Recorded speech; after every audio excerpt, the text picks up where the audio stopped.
Hey everybody, Carl here from Apt, and in this video we're going to show you how to assemble and install the pedestal for your RU7100 series TV from Samsung. And to start off, you just need to gather all the parts. So you've got the two pedestal feet. They are marked R and L for right and left.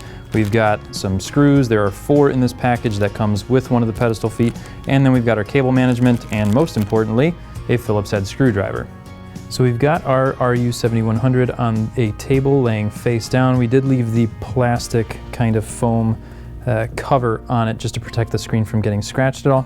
And now we've got our first pedestal foot here that is labeled with an L because it's going to go on the left side when you're looking at the back of the TV, and you can see the foot kind of curves in a particular direction. So that's important to remember.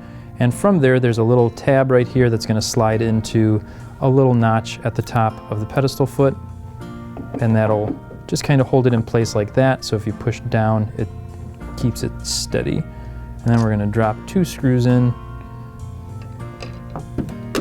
and just tighten those down.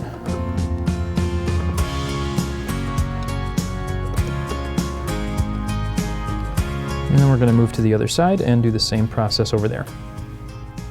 And now we're here on the right side, so we're going to take the pedestal foot that's marked with an R and slide it into place. And again, if it's in right, it's going to hold it pretty steady without even the screws being in, but you still want to put the screws in.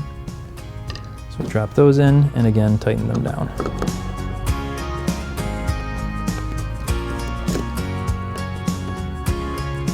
And that's all there is to it. 2 pedestal feet, 4 screws, and they're simple to set up. So we've got a little test footage up here for you to see. Make sure you guys stay tuned because we're going to have a lot more videos coming up.